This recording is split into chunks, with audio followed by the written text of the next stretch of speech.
27 de janeiro de 2022, no ar mais uma edição da live Meu Direito, nosso encontro semanal, toda quinta-feira, direto de Manaus, Amazonas, para todo o Brasil, para todo lugar que chega sinal de internet.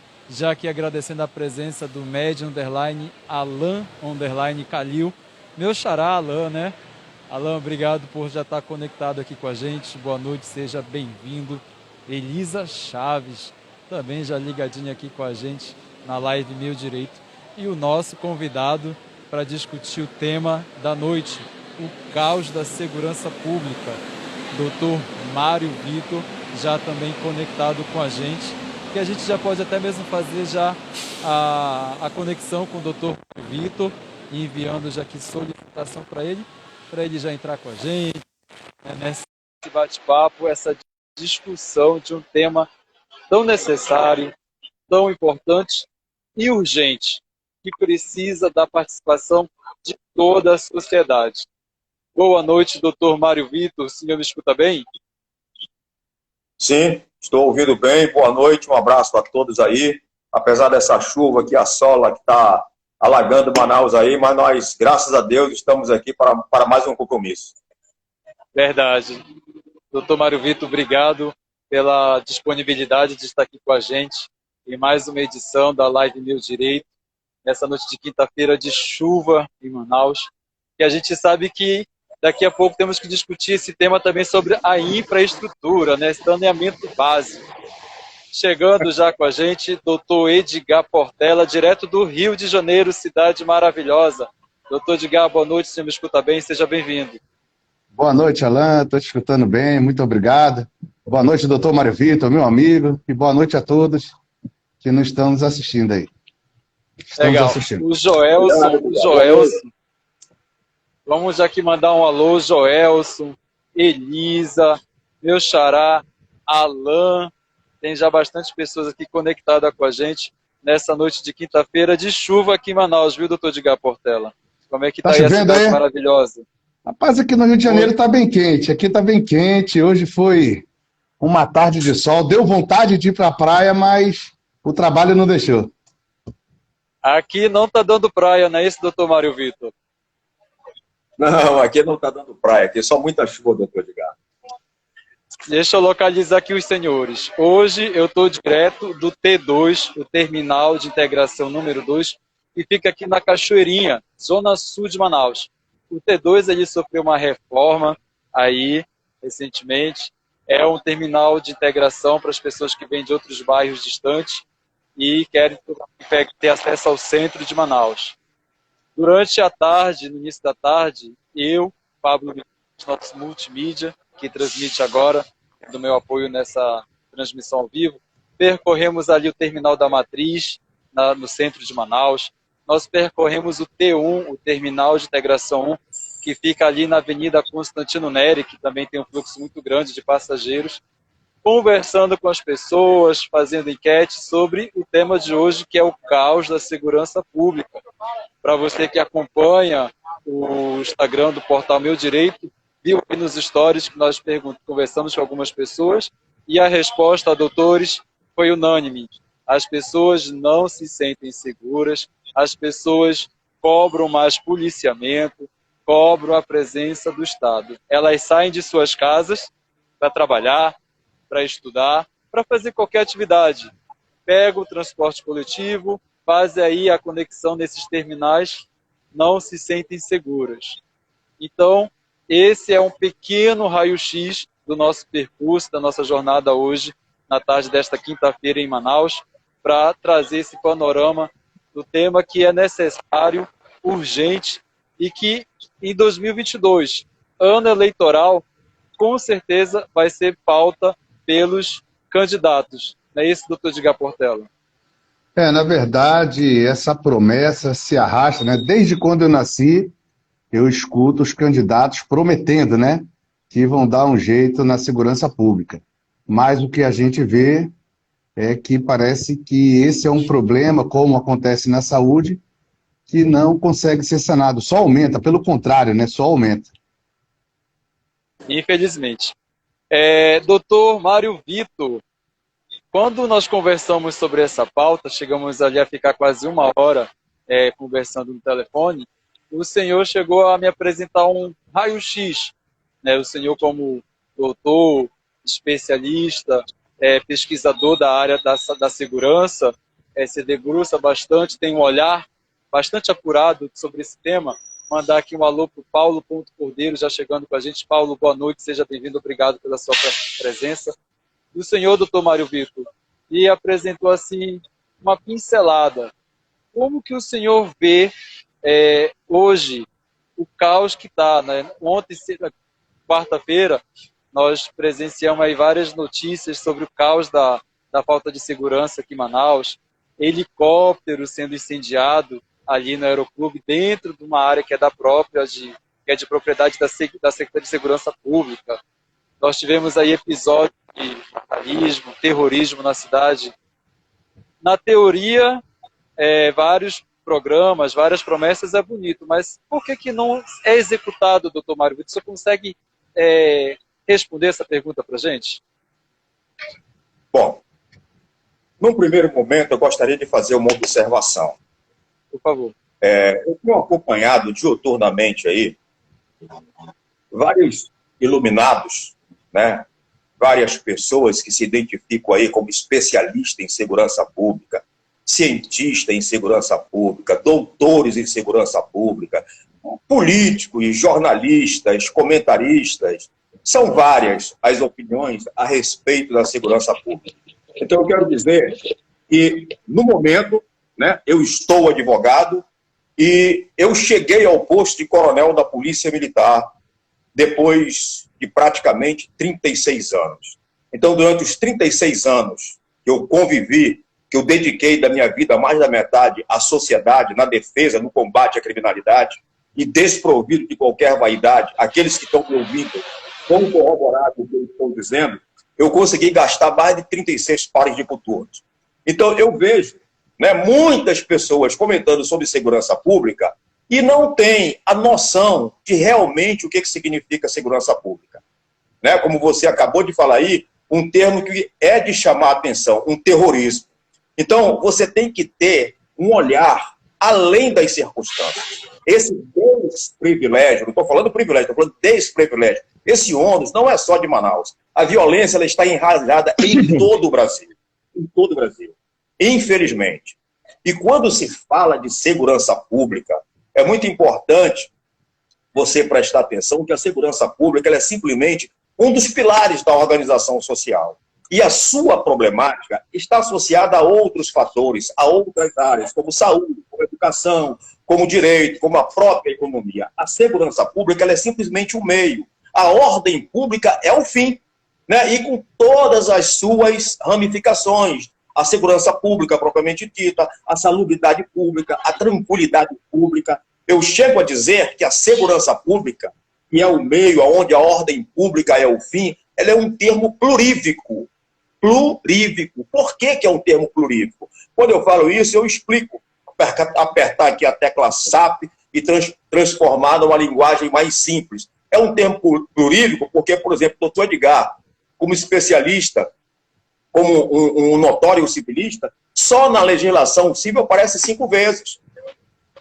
E em outras legislações, na nossa Constituição Federal, aparece 5 vezes. Lá no artigo 144, que é o tema específico que nós vamos falar aqui sobre segurança pública, fala que a segurança pública é exercida para preservar a ordem pública. Lá no parágrafo 5º, incumbe as polícias militares a preservação da ordem pública. Até lá no parágrafo 10º, que fala que a segurança viária é exercida para preservar a ordem pública. O artigo 34 autoriza a União intervir nos Estados desde que haja comprometimento da ordem pública. O Estado de Defesa, preservar e restabelecer a ordem pública. Então, a ordem pública está presente em todos os momentos. Então, é preciso que você tenha um olhar além do horizonte para que você entenda a complexidade que envolve a segurança pública, para que você não fique fazendo determinados comentários que não têm nada a ver, comentários absurdos, completamente distantes da realidade. Então, eu topei participar dessa live de hoje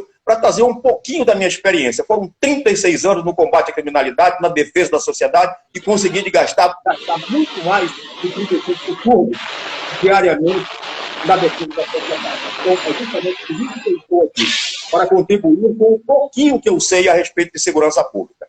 E por quê? Do aumento e do caos da violência que nós estamos vivendo. 36 anos não é pouquinho não, hein, coronel, doutor Mário Vitor? Já é bastante tempo, hein? Você está sendo generoso. Um pouquinho, mais da metade da minha vida.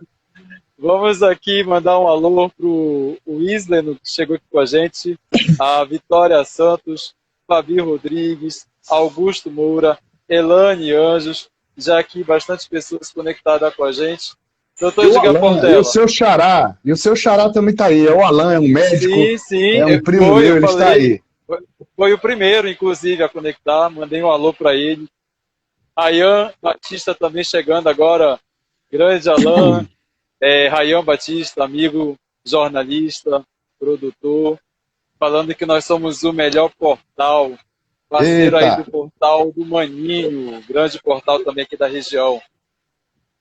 Doutor Edgar Portela, doutor Mário Vitor, ele falou algo que nos chama a atenção, que a questão da falta de segurança pública, né, esse caos, ele não é só aqui em Manaus, é em todo o Brasil. O senhor que residia recentemente em Maceió, agora está residindo no Rio de Janeiro, e está constantemente viajando por várias cidades do país. O senhor consegue também ter essa percepção, não só de imprensa, mas de conviver, de transitar por esses locais, sobre a falta de segurança? Hoje mesmo eu fiz uma audiência criminal, né? Em uma circunstância onde houve um assalto, um emprego de arma de fogo, e a mãe estava com uma criança no colo de 3 anos, né? E era uma questão complexa, que envolvia até a questão policial. Então havia policiais envolvidos na situação, né? Então a gente começa a perceber que assegurar esse caos, esse vírus, né, já conseguiu adentrar até na polícia, né? Então é o que mais assusta a população. Por quê, Alan? Vamos falar um pouco, assim, de uma forma bem didática, acerca do dever de segurança pública, né? Então vamos imaginar, para ser bem didático, que todos nós estivéssemos vivendo em uma ilha, certo? Onde essa ilha fosse dominada pelo poder da força. Então cada um quer uma coisa e começa a se degladiar. E aí chega um dado momento que a gente percebe que ir pela força não é o melhor caminho, né? Só que a gente precisa criar um elemento mais forte do que todos nós. E nesse momento a gente faz um contrato, um acordo entre nós, e a gente acaba criando o Estado, onde ele pega a nossa força e usa a sua soberania. E aí surge o dever do Estado. Então a gente tira a nossa força e transfere para o ente, que é o Estado. Só que o que acontece é que no momento em que a gente precisa desse Estado, esse Estado tem nos faltado. E esse é um problema que está enraizado tanto na sociedade, né, como administrados, quanto na administração pública. Se você vê, já teve um dado aí no Amazonas que pegaram policiais com toneladas de elementos ilícitos, né, de produtos ilícitos. Então, isso é muito perigoso, Alan. Isso é muito perigoso porque a sociedade começou a se sentir... A sociedade está se sentindo tão insegura que está apoiando a posse de arma. É complicado. Tá certo. Comentários do doutor Edgar Portela, direto do Rio de Janeiro. Agradecer já aqui com a gente a Tamara Tavares. Tamara, grande abraço para você. Obrigado pelo prestígio. Doutor Mário Vitor, a resposta, conforme eu falei no início da nossa live de hoje, para a população que estava ali no T1, no Terminal da Matriz, nas ruas do centro de Manaus, perguntando se elas se sentem seguras, se falta mais policiamento, a resposta foi não. Está registrado nos stories do nosso portal aqui no nosso Instagram. Eu lhe faço uma pergunta, e a pergunta que a população faz: é possível resolver a falta de segurança pública aqui no nosso estado, doutor Mário Vitor? Por que essa falta de segurança? Eu gostaria antes de adentrar no mérito da questão da segurança pública e da ordem pública, eu admiro, né, eu gosto de um conceito bem simples sobre segurança pública. Aonde esse conceito ele é simples. Ele fala, como nós ensinamos para os nossos alunos, né, doutor Edgar? Sempre que você quer fazer o conceito, é sempre um conjunto de regras, é sempre um conjunto de princípios, é sempre um conjunto de normas, de determinações, né? Então, é um conjunto de regras que emanam do ordenamento jurídico da nação. E qual é a finalidade desse conceito de ordem pública? É regular as relações sociais em todos os níveis do interesse público, estabelecendo o quê? Um clima de convivência harmônico, pacífico, fiscalizado pelo poder de polícia, né? E, assim, desde que conduza ao bem comum. Só que quando você fala em segurança pública, quando você fala em ordem pública, doutor Edgar, não sei se vai concordar comigo, mas é uma norma de conteúdo aberto. Porque ela varia de entendimento, ela depende de valores sociais, ela depende da época, ela depende do tempo, ela depende da finalidade, da forma. Então, por isso que diz assim, eu quero causar uma sensação de segurança pública, porque a segurança pública é mais fácil ela ser sentida do que ela ser definida. O projeto Ronda no Bairro assim, seria um exemplo disso, doutor Mário Vitor, a sensação da segurança pública? Olha, na época que nós tínhamos ronda nos bairros, nós tínhamos 250 viaturas em Manaus e teríamos aproximadamente, se eu não estou enganado, são 193 setores. E o Ronda do Bairro, ele foi um excelente trabalho desenvolvido pelo governador do estado aqui no Amazonas. Mas é como eu disse, é necessário você não ter aquela visão codificada. Você tem que ter um olhar, ou seja, saber enxergar além daquilo que você pode ver. Como, por exemplo, o doutor Edgar Portela, ele falou da tonelada de droga que foi apreendida em Manaus, né? E, se eu não estou enganado, ele está se referindo que foi apreendida como policial, é isso, doutor Edgar? Sim, foi apreendida com policiais. Eles estavam fazendo a conduta ilícita, né? A prática ilícita era feita pelos próprios policiais. Mas daí, por exemplo, assim, eu vou destacar o outro lado. O outro lado. E aqui, doutor Edgar Portela, aqui Alan Chaves, eu não conheço a delegada-geral da Polícia Civil. Nunca fui apresentado, não tenho necessidade, conheço essa senhora, que por sinal muito simpática toda vida. Né? Não conheço o governador do Estado, não tenho intimidade com o governador do Estado, nunca fui apresentado ao governador do Estado. Coronel Vinícius, comandante-geral da instituição. Eu vi o Vinícius, um jovem garoto, quando ele era tenente. E, se eu não me engano, depois, quando ele era capitão. Ou seja, faz mais de 20 anos que eu não tenho nenhum contato com o coronel Vinícius. Não tenho. Então, eu não tenho procuração para defender, para... Não, nada disso. Mas eu digo assim, olha, o coronel Vinícius, como comandante-geral da Polícia Militar, como todos os outros que passaram pelo comando da Polícia Militar, acredite, eles tentaram não, eles fizeram o melhor nas condições que eles tinham. Né? Embora não tivessem condições melhores de ainda fazer o melhor. Mas todos, o coronel Vinícius está se esforçando de uma maneira saudável.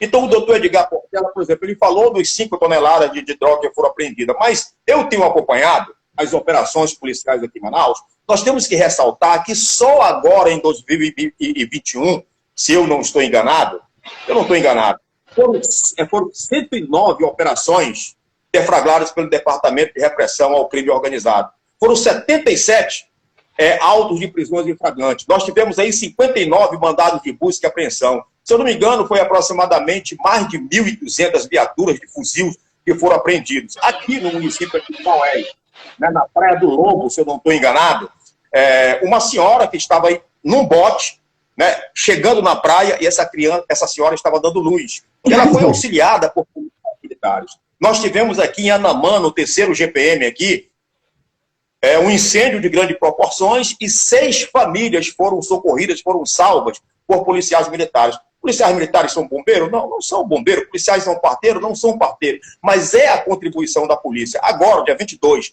há 5 dias atrás, foi no município de Novo Pairão, o 2º GPM, que é ligado à nossa Companhia Interativa Comunitária. Poxa, 2 guarnições, deve ser no máximo 4 homens. Interferiram conseguiram interceder um assalto que ia acontecer no Banco Bradesco com elementos fortemente armados. Então, nós temos que criticar a segurança pública, mas também nós temos que exaltar o trabalho dos bons policiais, que são homens, que são mulheres, que estão aí no combate à criminalidade, apesar do pouco recurso. Então, em vez de você achicalhar, em vez de você enxovalhar, em vez de você menosprezar, em vez de você menoscabar os nossos policiais, tem falha no policiamento? Tem. Mas esses homens guerreiros que estão dia e noite no fogo da chuva, nas viaturas patrulhando, eles precisam de incentivo, eles precisam de reconhecimento, eles precisam de valorização, eles precisam de motivação. Então, antes de qualquer crítica, né, eu conclamo a sociedade amazonense que olhe com carinho para esses policiais militares, porque a culpa não é dele, nem da polícia militar, muito menos da polícia civil, muito menos da polícia federal. Esses policiais que compõem o sistema de segurança pública são tão vítimas quanto a própria sociedade. Né? Então, eu digo assim, olha, se está ruim com a polícia militar, vai ter um caos sem a polícia militar. Então, preserve. Então, foi carinho, o que aconteceu, Mário Vitor, foi o que aconteceu Foi o que aconteceu em Natal, né? Quando a polícia militar, acho que entrou em greve, ou alguma coisa assim, né? Todo mundo criticava a polícia militar e virou um caos sem a polícia, né? Não foi isso? Acho que foi em Natal que aconteceu isso, Espírito Santo. Onde foi? Olha, eu posso complementar? Pode. Posso complementar? É assim, Alan, doutor Edgar e aos internautas que estão nos ouvindo. Você tem, como eu falei, você tem que saber enxergar além daquilo que se pode ver. Nós estamos falando de Brasil.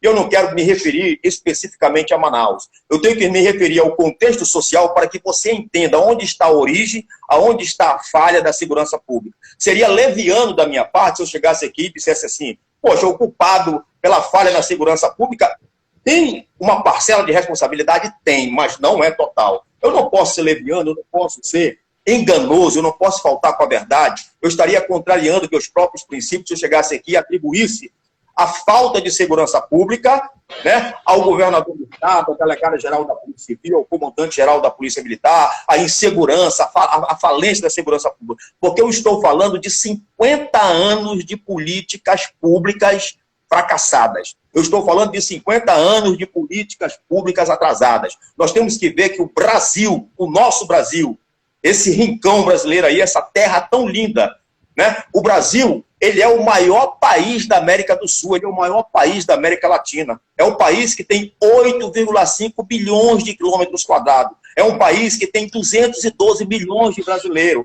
É um país que é o quinto maior do mundo em área. É o sexto país mais populoso. É um país que faz fronteira com todos os países da América do Sul, exceto o Equador e exceto o Chile. Aqui em Manaus faz fronteira com Colômbia, Peru, Venezuela. Aqui em Tabatinga, aqui você atravessou a rua, você já está em Letícia. O Brasil está entre os 17 países mega diversos. E o Brasil, ele é super diverso, devido à sua biodiversidade, né? Devido à nossa riqueza. Então, isso é tema de interesse global. Então, para nós estudarmos a segurança pública, nós temos que olhar a dimensão do Brasil. Por exemplo, eu vou te dar um exemplo aqui ao doutor Edgar e o Alan. Você já ouviu falar em lumpenproletariado? Lumpenproletariado. Isso aqui já está em andamento no Brasil. É uma horda de ratos que impõe toda a sua força para pôr em risco a segurança da cidade.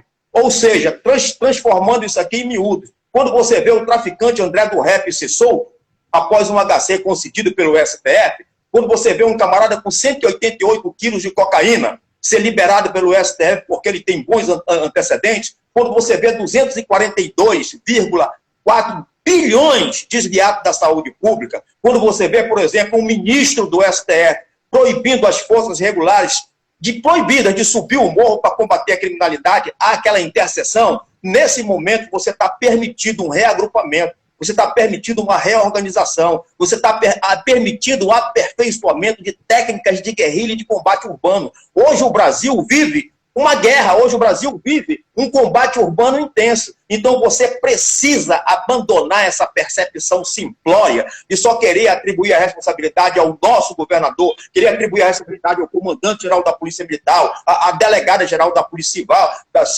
Civil, ou a Polícia... Não, o sistema de segurança pública ele é muito amplo. Você precisa abandonar essa percepção simplória. A Venezuela é aqui do nosso lado aqui. Então você tem que ter um estudo sobre os Los Tucumán, você tem que ter um estudo sobre Carapaica, você tem que entender quem são os Los Rastrojos, que é chefiado por Diego Rastrojo, que faz parte do Cartel del Norte e del Valle. Ou seja, tem um efetivo de 1.500 combatentes assassinos. E eles fazem questão de se dominar com esse rótulo, porque a origem deles é do Cartel de Cali. O Gran Polo Patriótico, que foi fundado agora em 2011, ele tem 28 conselhos setoriais, ou seja, 10.810 coletivos. Coletivos na Venezuela é mesmo que os milicianos no Brasil. Então, aqueles que têm a ideia de que o Maduro, que está aqui do lado, ele governa porque ele tem um poder militar e porque ele tem uma justiça aparelhada para lhe dar suporte.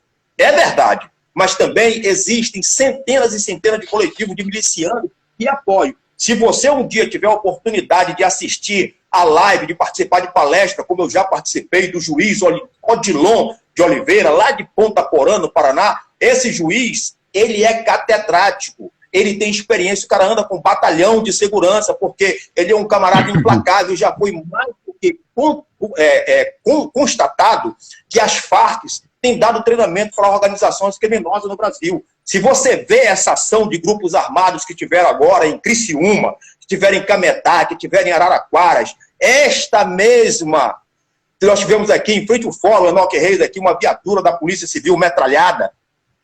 Então, se você tiver um pouco de percepção e você olhar assim, com um pouquinho de conhecimento, é cristalino a educação operacional desses grupos. Por que educação? Eu estou falando de educação porque no treinamento militar, você tem que ter adestramento. Então, ali, num treinamento do BOP, num treinamento das rondas ostensivas de Cândido Mariano, você pode muito bem chegar lá e bater o sino.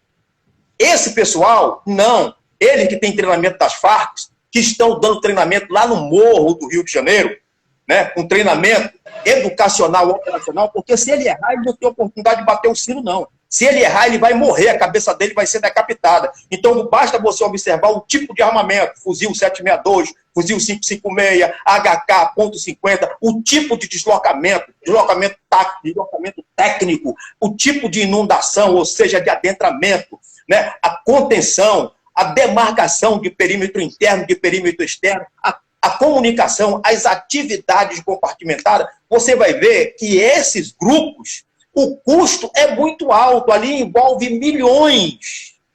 Não é 1, 2 milhões, não. Então, nessa situação, por exemplo, de Criciúma, esses elementos, acredite no que eu estou falando, não colocaram um copo de cerveja sequer na boca.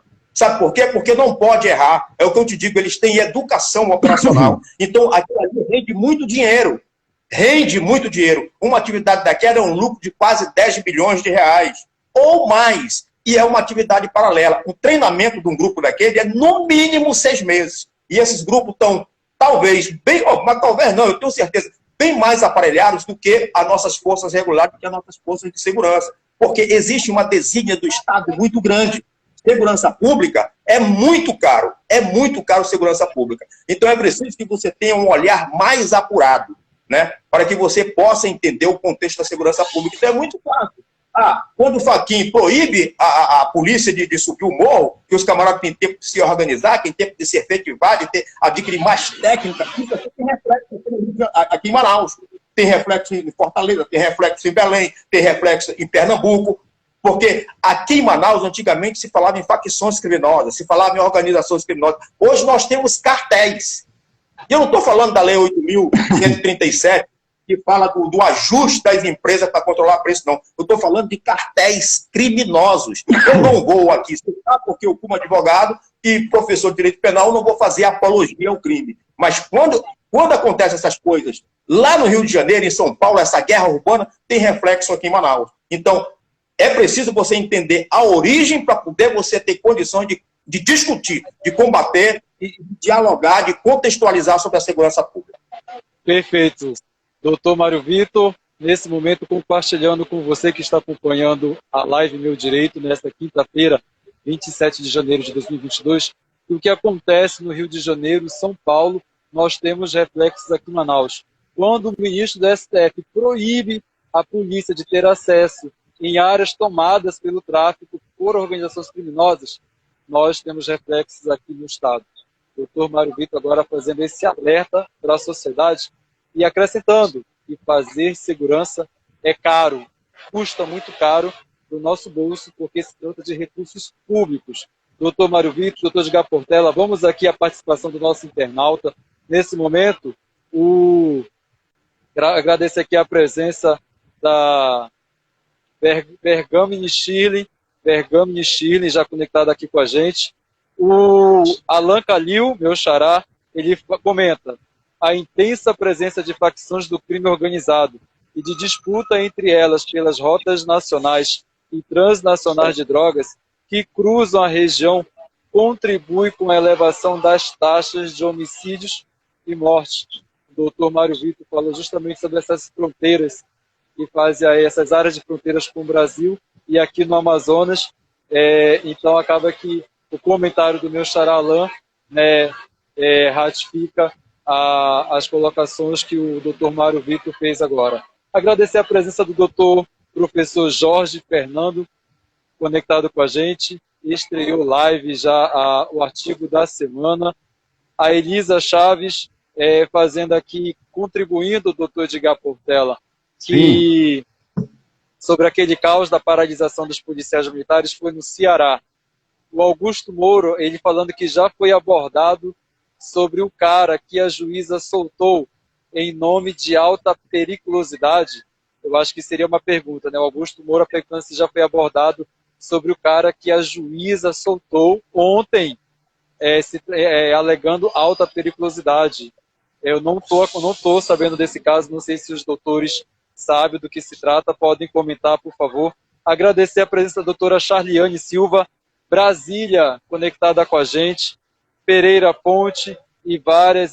Olha, o Rayan, ele comentou que a Elisa Chaves, ela fala que seu discurso realmente é muito bom, porém, quem vive a insegurança é um fato real.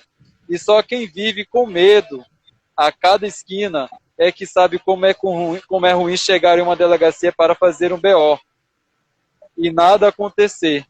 Você vira apenas estatística. Ela que, inclusive, respondeu a nossa enquete sobre a falta de segurança no nosso Stories. Ela foi vítima da ação de bandidos que metralharam, ela compartilhou com a gente lá no Stories, que metralharam o veículo. Ela foi atingida por uma dessas balas, fez BO e virou estatística, como ela agora aqui reforça e comenta com a gente. Nós temos também a participação do Cleiton Guimarães, quem mais? O Mário, o doutor professor Jorge Fernando falando parabéns pelo posicionamento, doutor Mário.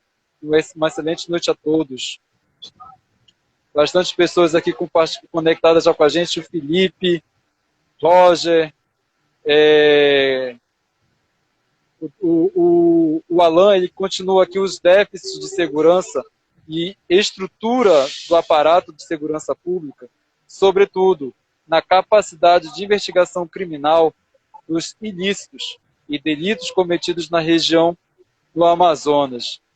O Rayan Batista também tinha comentado aqui mais em cima que só esse ano vários policiais, agentes da segurança, também foram vítimas de algumas ações. Acho que foi isso que o Rayan colocou. Assunto muito tema muito polêmico, pessoas aí que sendo vítimas de assalto quando dobra a esquina, quando vai para a parada de ônibus. Daqui, nos terminais de integração, inclusive uma senhora conversou com a gente, o depoimento dela está no nosso Stories, que ela evita pegar ônibus nessas conexões dos terminais onde nós estamos agora, por exemplo, por conta da falta de policiamento. Nós estamos aqui e em nenhum momento a gente consegue perceber e identificar a presença de segurança, né, da polícia, no caso do Estado. E essa foi mais agora do Pablo Miquiles, mostrando para vocês outra área aqui do T2. Doutor Edgar Portela, contando agora a presença do Coronel Dutra M. O que o cidadão pode fazer? Ele consegue, além do BO, que é sempre a orientação que dão e acaba virando estatística, ele consegue entrar com alguma ação? O que a lei diz? É papel do Estado prover essa segurança para o cidadão? Qual é a sua visão sobre esse tema polêmico, até mesmo já diante aí de comentários dos nossos internautas conectados com a gente nessa noite de quinta-feira, doutor Edgar? A minha visão tem que ser a visão constitucional, né? É um dever do Estado garantir a segurança pública. Filosoficamente, eu já expliquei o porquê, porque nós transferimos o nosso poder de força ao Estado, por isso surge essa obrigação de nos fornecer a segurança pública. Assim, o cidadão, na verdade, ele tem que seguir as regras do jogo. Ou seja, tem que comunicar ou ao Ministério Público, né, que é o titular da ação penal, ou também comunicar às autoridades policiais. Então, assim, cara, Alan, eu acredito, eu concordo com o doutor Mário Vitor, quando ele diz que o problema não está só na polícia. O problema está no judiciário, o problema está no poder executivo, o problema está no poder legislativo, o problema está nessa estrutura de facções que são criadas, esses cartéis, né? Mas eu acho que esse ainda não é o problema. Porque eu acho que tudo isso é a consequência do problema, né? Eu acho que o problema, eu sou convencido disso, é da natureza humana, né, cara? Eu acho que o ser humano ele sempre busca o poder, ele sempre busca tirar proveito da situação. Então, se ele não consegue por meio dos estudos, ele vai buscar por outros meios, ou até mesmo, se ele estudou e conseguiu, mas ele quer mais, ele acha um jeitinho de conseguir mais, ele vai querer. Então, acho que é um desvio de caráter. Então, para mim, a causa é o desvio de caráter. Então, o que o Estado faz? O Estado não consegue proteger todo mundo. E o Estado cria meios para conter. Mas o desvio de caráter, ele é resolvido em casa. Porque você percebe que hoje as pessoas não têm um respeito às autoridades policiais. Então a pessoa chega num delegado, grita, é uma falta de educação quando se chega numa delegacia, como se aquelas pessoas não fossem uma autoridade. Inclusive hoje você vê que ninguém respeita pai, não respeita mãe, não respeita promotor, quiçá um delegado, juiz, ninguém respeita mais ninguém. Então assim, eu vejo que a causa da insegurança é o desvio de caráter. A Constituição Federal, no seu preâmbulo, ela deixa muito claro que o Estado Democrático de Direito, ele visa assegurar os direitos fundamentais, sobretudo buscando a paz social. Então, quando você fala em ordem pública, seria essa harmonia, né, que o ser humano deveria buscar em relação ao próximo. Então, tudo isso que o doutor Mário Vitor comentou são as consequências desse desvio de caráter. Então, é por isso que você vê no judiciário esse desvio, advogados também com esse desvio, juízes, promotores, ninguém escapa. Ninguém escapa. No legislativo também, no executivo, presidente, ninguém escapa. Então, assim, eu vejo que a população precisa acreditar, embora estejamos num caos, embora estejamos vivenciando um caos, um momento horroroso, mas nós temos que continuar acreditando nas autoridades policiais. Porque, cara, quem vai nos salvar? É o policial. Eles que estão ali na linha de frente. Então, assim, eu confio na polícia, eu acredito na polícia e acho que sem a polícia é a pior coisa que existe. Então, quando eu fiz aquele comentário do que aconteceu com os policiais, estavam com tantos quilos de droga, né? Portando, né? Tantos quilos de droga, eu também tenho que dizer que um presidente da República desviou tantos milhões. Isso só foi um exemplo para dizer do desvio de caráter que também invade a instituição. Porque as instituições, elas são formadas por seres humanos. E o ser humano erra, cara. O ser humano tem um desvio de caráter. Eu tenho um desvio de caráter, todos nós temos desvio de caráter. Então a gente busca a espiritualidade para nos moldarmos, né? Eu, como cristão, eu busco a graça de Deus para me moldar, cara. Entendeu? Porque nós temos essa tendência ao mal, né, cara? Eu acredito nisso. Então, assim, os nossos pensamentos, né? A gente sempre tem que estar ali controlando, né, cara? E isso é muito difícil. Mas, assim, o que eu digo para a população é que acredite nas autoridades, porque só as autoridades podem nos ajudar. Perfeito. Doutor, é o que eu posso falar. Doutor Mário Vitor. É o que eu acabei de falar e a sua constatação, ela é bem-vinda. É o que eu digo. Os policiais militares, os policiais de todo o Brasil, seja civil, federal, militar, os policiais são tão vítimas quanto a sociedade. Né? O policial militar, diante dessa exposição que alguns minutos atrás eu fiz, né, expondo aí que hoje no Brasil nós já temos cartéis. Né? E cartéis onde o efetivo é acima de 30 mil homens. Tem muitas cidades aí que os cartéis, que as facções criminosas, equipadas com armamento, né, com equipamento bem superior às forças regulares. Eu digo o seguinte, como o Alan me perguntou, e o que a gente faz para combater a prevenção, o aumento da criminalidade? Alan, doutor Edgar e o nosso amigo que acabou de entrar na live aí, a resposta ela é muito simples. Eu tenho que falar de órgãos públicos, e quando eu falo de órgãos públicos, eu estou falando do Estado, eu estou falando do município. São responsáveis. Eu estou falando das organizações sociais. E quando eu falo das organizações sociais, aqui eu incluo a mídia. Aqui eu incluo as ONGs. Aqui eu incluo a iniciativa privada. Aqui eu incluo a família. Aqui eu incluo a sociedade. Aqui eu incluo a escola. Né? E aqui também eu incluo o sistema de justiça criminal. Por isso que eu falei, porque o sistema de justiça criminal, ele abrange órgãos dos poderes executivo e do judiciário em todos os níveis da federação. Então, quando nós temos a Polícia Militar do Estado do Rio de Janeiro cerceada de combater a criminalidade, nós vamos ter reflexo aqui em Manaus. O sistema de justiça, ele se organiza em 3 frentes principais de atuação. Eu tenho a segurança pública propriamente dita, eu tenho a justiça criminal, mas também eu tenho a execução penal. Então, esses órgãos, tanto os órgãos públicos, os órgãos de organizações sociais, o sistema de justiça criminal, eles não responderam eficazmente às mudanças sociais criminais ao longo desses 50 anos. Por isso que a violência saiu do controle e hoje se transformou numa crise política. É justamente por isso. Né? Devido a essa falácia do comando da gestão.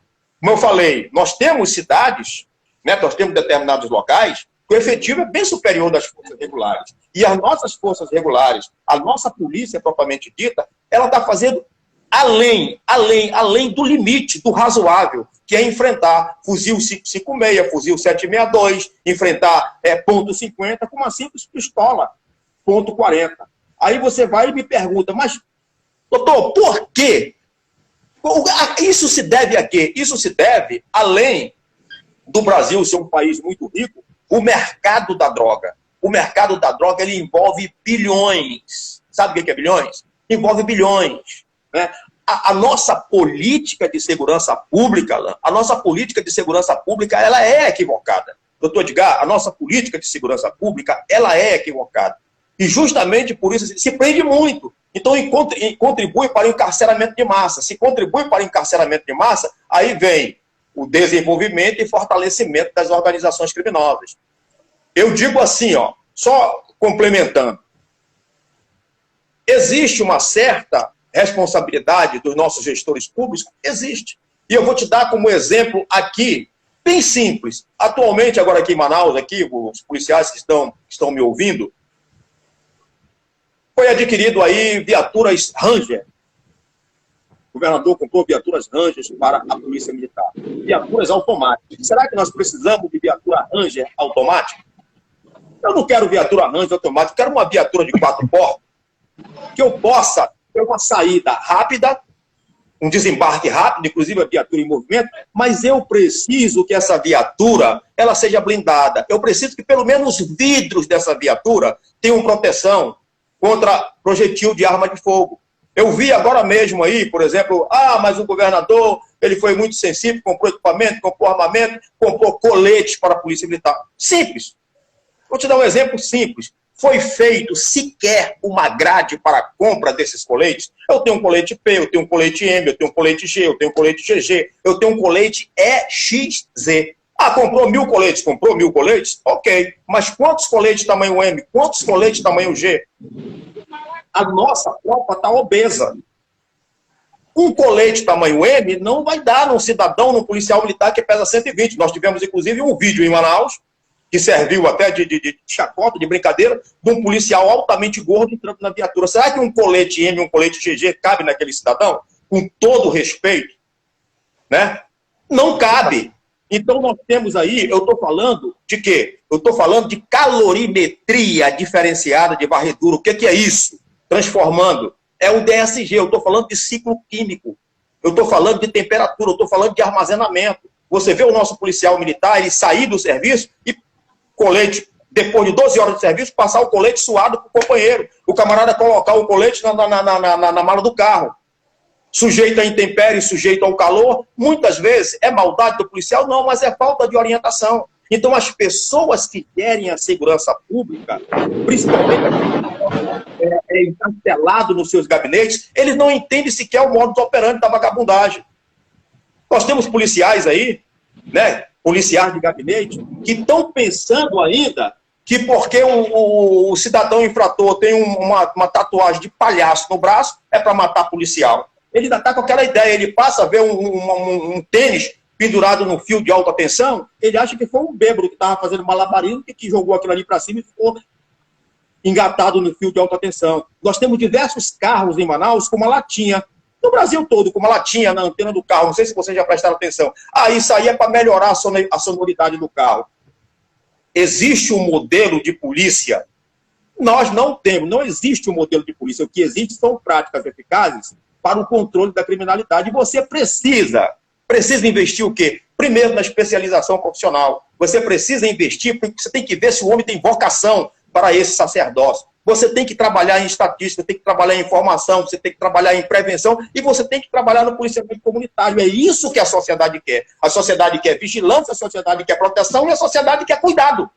E principalmente saber. Agora nós vamos ter o concurso da Polícia Militar e aqui eu chamo a atenção dos órgãos encarregados para esta seleção. O camarada, ele é de Harvard.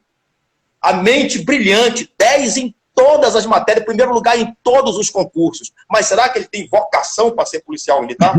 Será que ele não acha uma viatura bonita? Será que é porque ele vê uma viatura passando por sirene, eu quero ser policial? Eu tenho que verificar se esse homem tem vocação para ser policial militar. Eu chego em determinadas academias e você vê o camarada cheio de durateston, cheio de suplemento, fazendo leg press aí, aquele exercício para a perna, com 500 quilos, o cara levantando 120 quilos de peso. Mas se você pegar esse camarada e colocar, eu não vou dizer para nadar 25 metros equipado, não. Vou dizer para ele nadar nu. Será se ele consegue nadar 25 metros? Não consegue. Serve para a Polícia Militar? Não. É como tem um lema no jargão militar. Os ótimos são apenas bons para a infantaria. Então, dentro dessa seleção, nós temos que verificar a vocação do homem. Depois, só para complementar, eu digo assim, olha, que não existe uma logística jurídica de defesa para combater essas nossas facções. Aqui em Manaus, antes essas facções atuavam na Zona Leste. Antes atuavam na Zona Norte. E a Zona Sul, a Zona Centro-Sul, está todo mundo tranquilo. A sociedade, enquanto estão roubando a casa do meu vizinho que é aqui do lado, eu não tenho nada a ver. Só que ele faz parte desse contexto social. Né? Então, essa reflexão tem que ser feita na segurança pública. Perfeito, pelas palavras, pelas colocações, doutor Mário Vitor, agradecendo a presença da Físio.Cris AM, Elisa Chaves elogiando a colocação do doutor Mário Vitor, falando que perfeito quando o doutor falou sobre vocação, questionando se esses candidatos ao concurso teriam vocação para exercerem a função de policiais militares. Abrindo janela para a participação do nosso internauta Rômulo, sempre prestigiando a live, sempre trazendo informações da sua vivência aqui direto de Manaus. Você fala de qual bairro mesmo aqui de Manaus e você parece que já passou aí por diversas situações por conta da falta de segurança, já foi vítima da ação de bandidos. Boa noite, seja bem-vindo à live e traz um retrato para a gente da tua experiência. Boa noite, Alan. Boa noite, doutor Edgar, né? Boa noite, doutor Mário. Eu trabalhava no Distrito Industrial de Manaus até o ano passado, no segundo turno. Aí as empresas dão geralmente rota, né? O meu horário de trabalho era bem complicado, era de 5h30 da tarde até 2h20 da manhã. E quando foi em agosto do ano passado, a minha rota foi assaltada 2 vezes, em menos de um mês. E a gente procurou a delegacia, né, para fazer o boletim de ocorrência. O responsável que estava lá na delegacia só fez dizer: eu não posso fazer nada por vocês, porque aqui só funciona de 8 da manhã até 6 horas da tarde. Então, vocês têm que fazer pelo site o boletim de ocorrência. E nisso, a gente ficava como estatística, porque a gente fazendo pelo site não resolve nada. A gente voltava na delegacia e eles só faziam dizer: olha, a gente não pode fazer nada, vocês só podem apresentar a empresa e a empresa que resolve. E a empresa não resolvia nada porque teria que ter o boletim físico com carimbo e tudo da delegacia. E isso é muito triste até, porque eu vou dar uma opinião minha: fazer boletim hoje pela internet não adianta muita coisa. A gente só vira número, faz ali o boletim e já era. E assim, né, eu prefiro fazer o boletim de ocorrência físico. E fora também os assaltos que eu já sofri no centro anos anteriores, mas os piores foi o da rota, porque entraram armados, botaram o revólver na cabeça dos funcionários, né, do motorista, na minha cabeça, inclusive. E no último assalto de rota que eu sofri, né, infelizmente eu tive que ir pro chão, botaram a arma na minha cabeça, botaram o pé na minha costa, levaram os celulares de todo mundo, né, que tinha. E a gente foi mais uma vez à delegacia. A gente foi no 9º DP, que fica aqui na Zona Leste, no São José 1. Estava fechado, aí mandaram ir para o 14º, que fica na Zona Leste também, na Avenida Altair Mirim. E falaram a mesma coisa: olha, aqui vocês não podem fazer boletim de ocorrência agora porque está fechado. Só é para caso de prisão em flagrante ou transferência. Então isso deixou a gente muito revoltado. A gente, o funcionário do distrito. Aí eu queria saber, assim, do doutor Edgar, do doutor Mário, se há alguma coisa que a gente possa fazer, se a empresa ela tem o direito de fazer rescisão do que foi perdido, a gente apresentando toda a documentação e o boletim de ocorrência. Olha só, veja você, esse é o retrato do cidadão brasileiro, cidadão amazonense, trabalhador, vítima de assalto 2 vezes menos de um mês, doutor Edgar, doutor Mário, no seu transporte, indo para o trabalho ou voltando de casa, não entendi direito o ônibus, mas foi assaltado, teve os seus pertences levados pelos bandidos, foi agredido, arma na cabeça, tenta fazer BO, não faz porque não aceita, só aceita o BO físico, com carimbo, com assinatura, chega no final da jornada, ainda é demitido. Doutor Edgar Portela.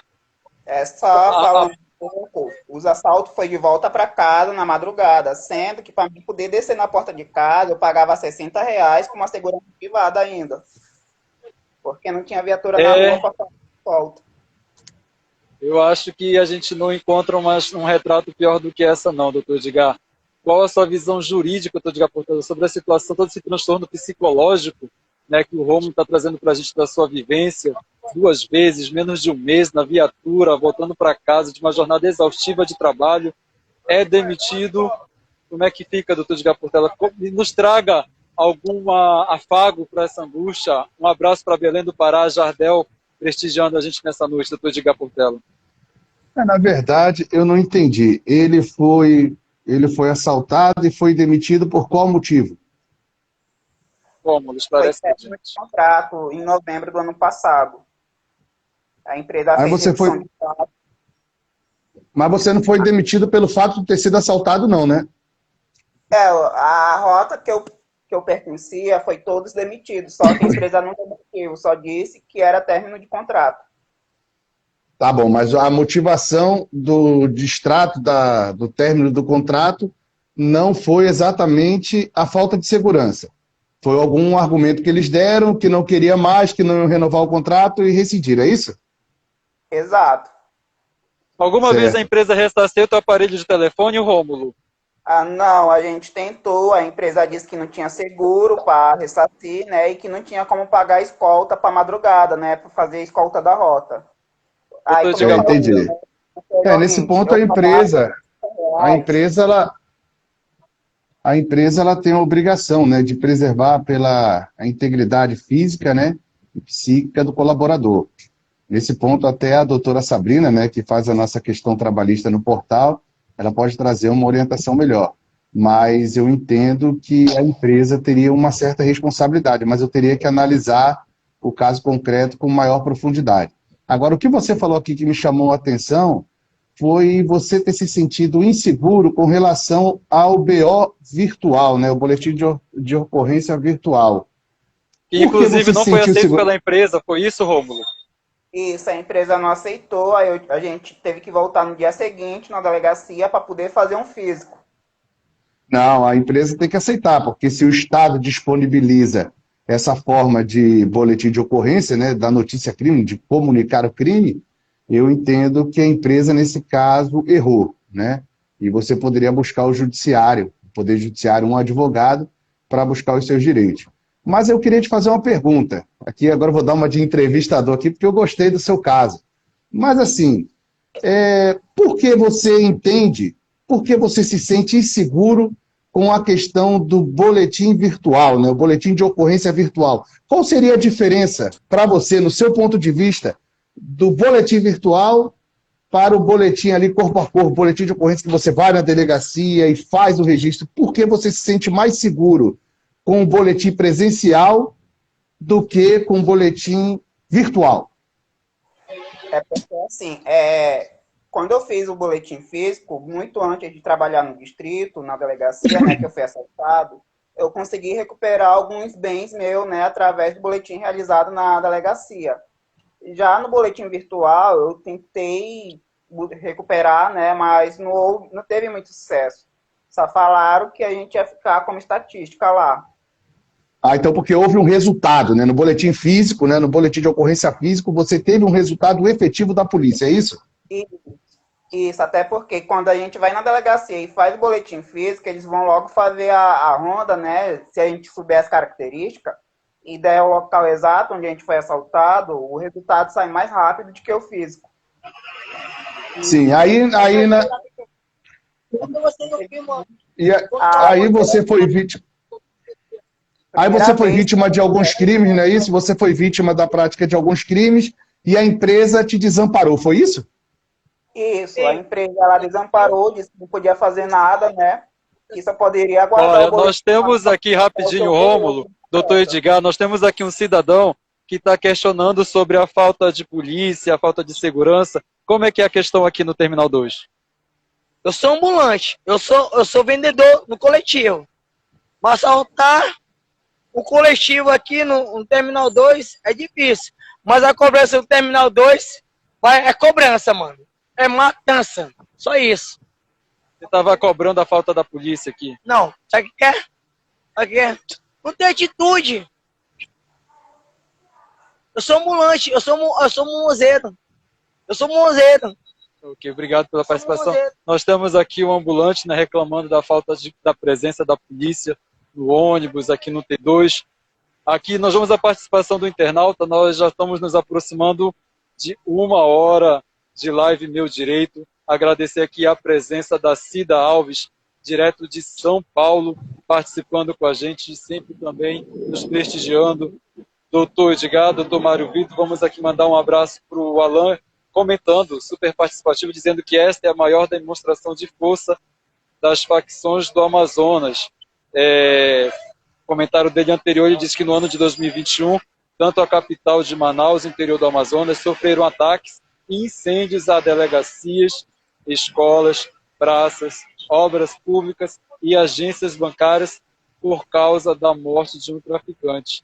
É um tema que nos chama a atenção. Serginho Queiroz prestigiando a nossa live, Adriano Fonseca, já falei com o Ed, que o Jardel Belém do Pará entrou aqui desejando boa noite, Correia, doutora Miriam Portela, doutor Mário Vitor. Vamos agradecer a participação do Rômulo, liberar o Rômulo, pedir para que ele continue prestigiando a gente na live. Rômulo, você tem mais alguma coisa para acrescentar?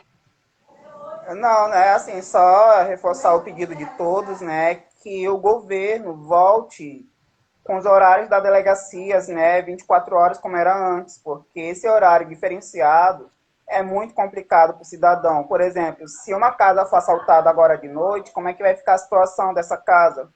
Como é que vai ficar a situação dessa pessoa? Então, deveria voltar, né, o funcionamento das delegacias